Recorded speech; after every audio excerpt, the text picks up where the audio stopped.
All right, Shalom.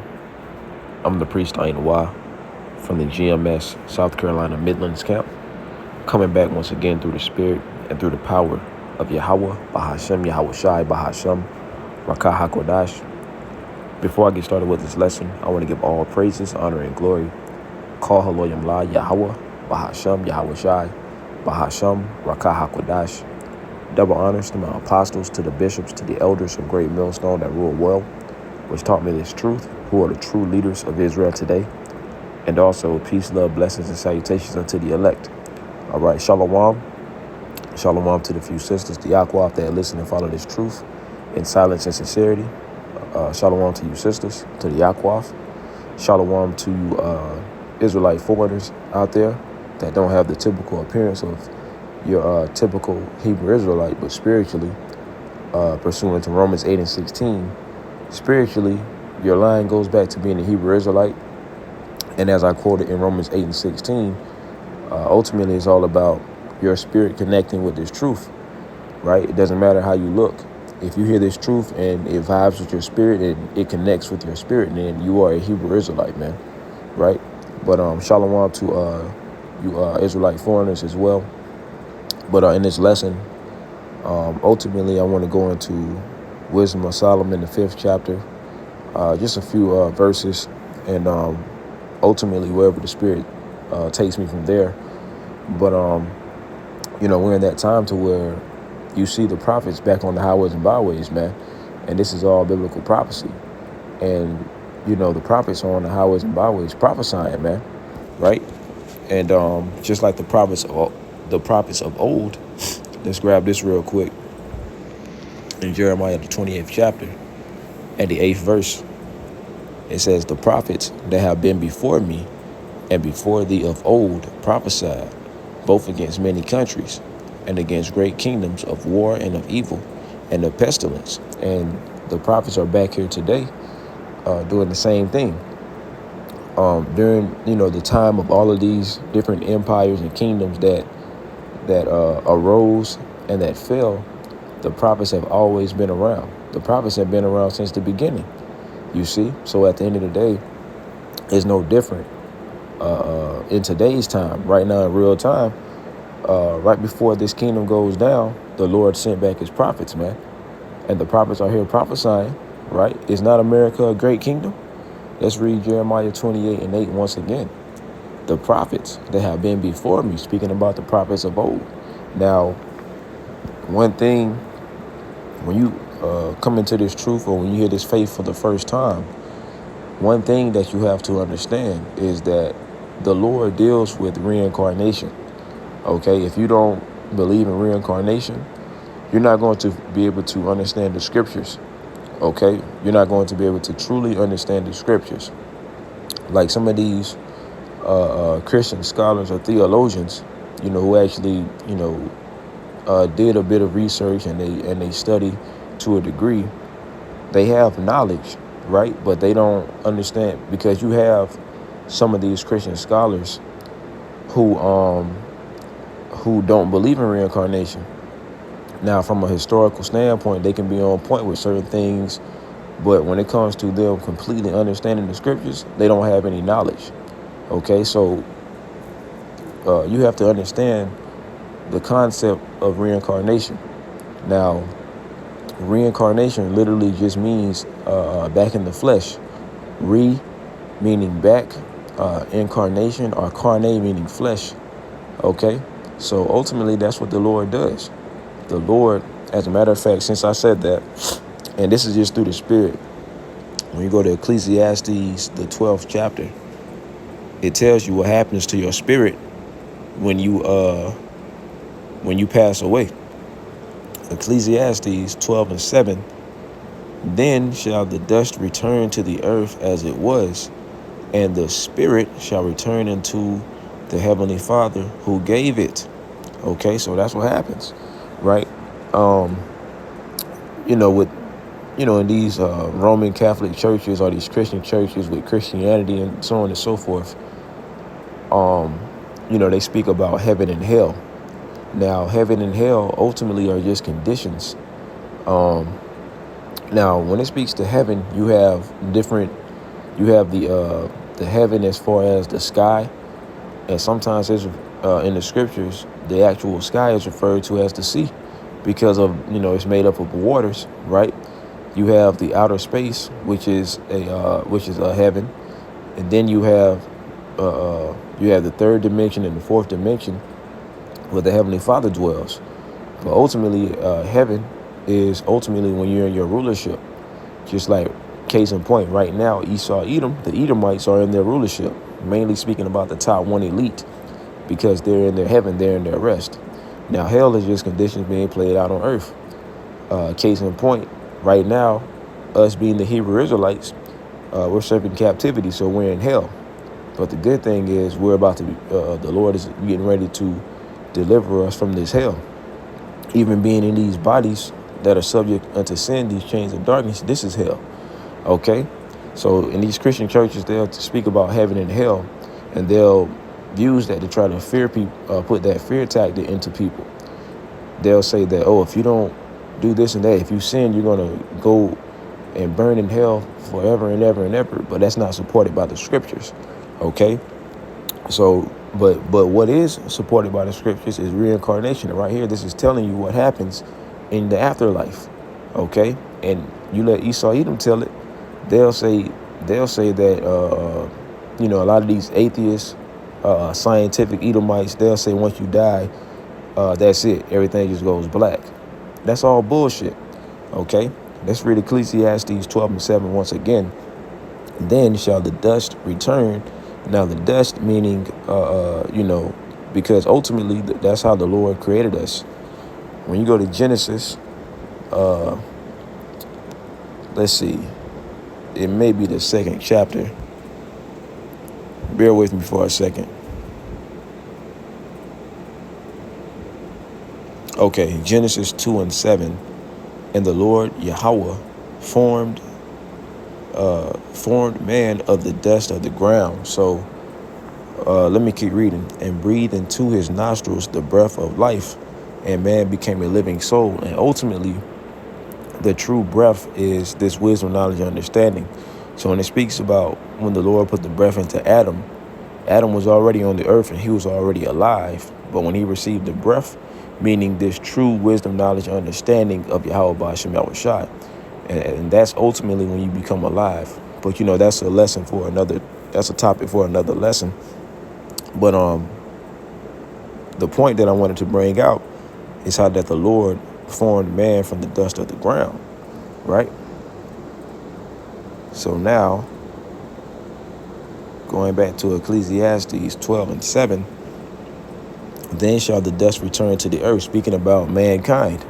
And now, with this precept that I'm bringing out, this applies to not only Israelites, but this applies to all the nations. It applies to the wicked, and it also applies to the heathen, the natural Gentiles. This is everybody. This is how the Lord handles everyone. Okay, once your spirit, because what is death? Death is just when your spirit leaves your physical body. Okay, and then the Lord tells you what happens once your once your actual spirit detaches from your body, right? Then shall the dust, okay, meaning mankind, return to the earth as it was, and the spirit shall return unto the Father who gave it. You see? So reincarnation. So once it goes back to the Father, okay, you receive your judgment, and then the Lord,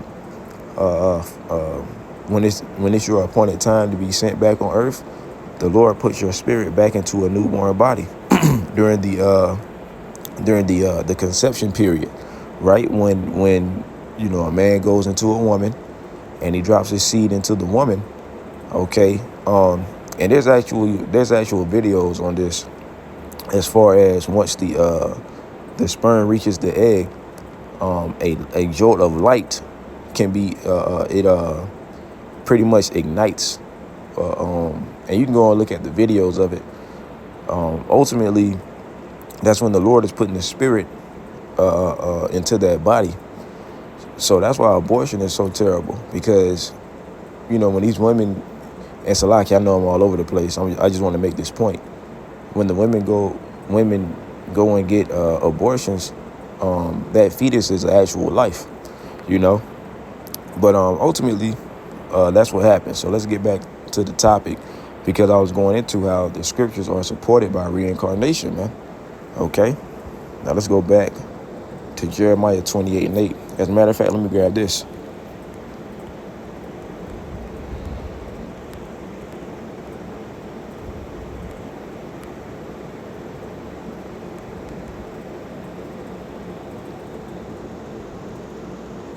Salakia.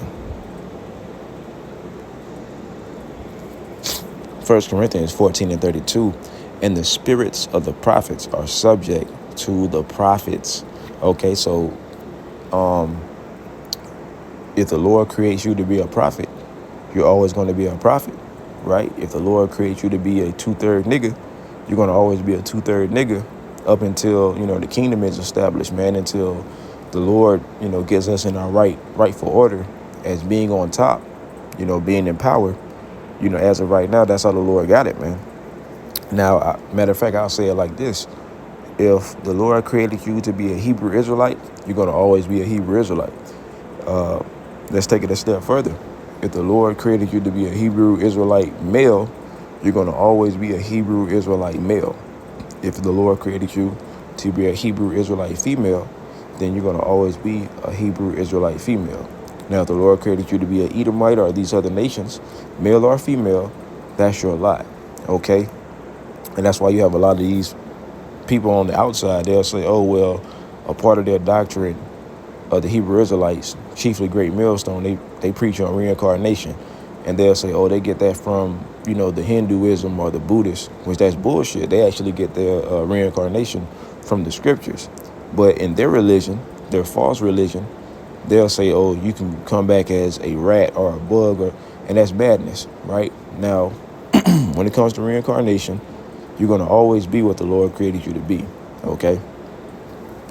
It's really an easy concept to understand, but you got to have the Spirit of the Lord dealing with you, man, okay? Once again, 1 Corinthians 14:32, and the spirits of the prophets are subject to the prophets, okay? For the Most High is not the author of confusion. So it's very simple, man. The Lord didn't make this thing hard and complicated, okay? But see, these people, because of their cognitive dissonance and them just not believing that the Lord does the things that he does, they switch up, scriptures and try to make it cater to their beliefs. But that's not how the Lord gets down, man, okay? For Yahweh Shema Shai is not the author of confusion, but of peace, as in all churches of the saints, okay? So at the end of the day, the Lord deals with reincarnation. Going back, Jeremiah 28:8. The prophets that have been before me and before thee of old prophesied both against many countries and against great kingdoms of war and of evil and of pestilence. And that's what the prophets are doing today, prophesying the downfall of Esau, Edom's kingdom. Okay, this is the time period that we're in. Like as it says in 2nd Esdras 6:9, for Esau is the end of the world and Jacob is the beginning of it that followeth. So right now, that transitioning of power is taking place. We're at the end of Esau, Edom's rulership. Esau's at the end of his blessing. So right now he's about to be taken down. Okay, so this is why the prophets are backing their lots today, prophesying against this kingdom as they did in the kingdoms of old, in previous kingdoms. Okay. Now, like I said, I want to go into Wisdom of Solomon, the 5th chapter, right? Because when you start at verse 1, then shall the righteous man stand in great boldness before the face of such as have afflicted him and made no account of his labors, right? Now, the righteous man standing in great boldness represents the prophets. Okay, that's why the prophets are out here on the highways and byways prophesying, standing upon our feet, prophesying, as it states in Revelation chapter 11, verse 11. And after 3 days and a half, a period of 350 years, where it says 3 days and a half, that's a period of 350 years from 1619 to 1970. 1969, 1970. For that period of time, this truth, this wisdom, knowledge, and understanding of Yahweh Shema Shai was hidden from us. Okay, the Lord took it away from us. So for a period of 350 years, we didn't know who we were. We didn't know that we were the Hebrew Israelites, the biblical descendants of the Israelites, the Hebrew Israelites. Okay, now, when you go to Malachi, real quick, the 4th chapter, the Lord said that he was going to send back Elijah the prophet, right? Malachi 4:5, behold, I will send you Elijah the prophet before the coming of the great and dreadful day of the Lord. Okay, so we believe that to be Elder Abba Bivens, High Priest Elder Abba Bivens, because he started going, at one point in time, he was with the commandment keepers, and they were only going into the Old Testament. But then the Lord put the Spirit on him to go into the New Testament, right? And then he started teaching about the 12 tribes of Israel and linking them to us. Okay, so-called Negroes, so-called Latinos, so-called Hispanics, so-called Native Americans. Okay, now let's keep reading. Malachi chapter 4, verse 6. And he shall turn the heart of the fathers to the children, and the heart of the children to their fathers. He shall come and smite the earth with a curse. Right? So that took place. And then you had this righteous legacy of labor was established, because after High Priest Elder Abba Bivens, you had the elders of our current apostles, High Priest Elder Yaquab, King Marsha, High Priest Elder Ariah, right? And now we have our current apostles that are still teaching this word. This is how the Lord set it up. So this is Revelation 11 and 11 truly coming to life. And our enemies see this and they're afraid, as I'm going to read when I go back to Wisdom of Solomon, the 5th chapter. Revelation chapter 11, verse 11. And after 3 days and a half, a period of 350 years, the spirit of life from the Most High entered into them. Now, earlier, I was talking about the importance of the breath. Just like when the Lord put the breath into Adam, right, and he became a living soul, a quickening soul, spirit, right? I believe that's in 1 Corinthians, the 15th chapter, going into the last Adam, right? I just want to fact check that real quick. 1 Corinthians, the 15th chapter, I believe it's around the 40th verse. 1 Corinthians 15 and 45. And so it is written, the first man, Adam, was made a living soul. The last Adam, and this is speaking about Yahweh Shai, was made a quickening spirit. Okay? So ultimately the Lord had to put that breath. That's what it's speaking about, man. So the Lord is doing the same with us, right? Putting that breath of life. So when it says the spirit of life entered into them, right? The Lord putting his Rakah Kodash, the Holy Spirit, that breath back into us. And when you go into the word breath, it goes into, I believe, inspirare, meaning to inspire, right? That's what, and ultimately, when we hear this word and the Lord is working with our spirit, it inspires us. It actually inspires us so much to where once we get learned up, we go out and teach this word. And that's the whole point, okay? So this is biblical prophecy that's playing out as far as the whole Hebrew Israelite movement. This is biblical prophecy that's being played out in real time, i.e. the prophecies, man. The prophecies coming to pass as the Lord said they would happen. Now it says, the spirit of life from the Most High entered into them, and they stood upon their feet. Yeah, the prophets standing on their feet, prophesying on the highways and byways. And great fear fell upon them which saw them. Okay, our enemies, chiefly the elites, right? So, and the Lord told us to come out to the highways and byways. And that's where wisdom is going to, that's where you're going to find the true wisdom, on the highways and byways. Proverbs 1 and 20, wisdom crieth without. She uttereth her voice in the streets. Okay. So this is biblical prophecy that's taking place. The prophets are back here today prophesying the downfall of this place, man. And we're not adding or taking away from the scriptures as the Lord commanded us not to do, right? And we're not changing this doctrine just to make it world friendly. In Isaiah 58:1, it says what? Let's grab that. And I'm about to wrap it up. Isaiah 58:1, cry aloud, spare not, lift up thy voice like a trumpet. So we go out and we prophesy, man, and we speak with the voices that the Lord gave us, and we don't hold anything back. Okay, so it says, and spare not, meaning we're not going to spare the feelings of anyone. We're going to teach this truth raw and uncut, as the Lord intended us to do. Okay, so you're not going to see us try to trim the doctrine. Cry aloud, spare not, lift up thy voice like a trumpet, and show my people, the Israelites, their transgression, and the house of Jacob their sins. You see? Wisdom of Solomon, the 5th chapter. Then shall the righteous man stand in great boldness before the face of such as have afflicted him and made no account of his labors. So when we're out there on the highways and byways, man, we're letting Esau know that he's going into slavery for what he's done unto the children of Israel. So when it says stand in great boldness means what? Faith, confidence. Confidence literally means with faith. So we go out there having 100% faith in Yahweh Hashem Yahushua, that we're doing the right thing, that we're doing as he commanded us to do. We're obeying we're obeying his commandment to the best of our abilities. Okay. And in the end, we have faith that we're going to be greatly rewarded with salvation and all the glory that comes with it. Okay.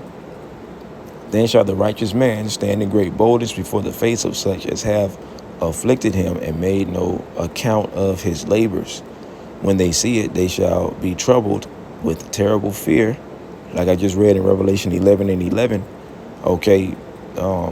Ultimately, these devils, these elite, being afraid of this truth because it symbolizes their end, their downfall. It says, and shall be amazed at the strangeness of his salvation, so far beyond all that they look for. Because, these peons, they're not looking for the children of Israel to be beamed up, so-called abducted, okay, by a UFO. But this is what's about to take place. The elect is going to be beamed up on the chariot, on the fathership, man, of Yahweh Hashem Yahushua. You see?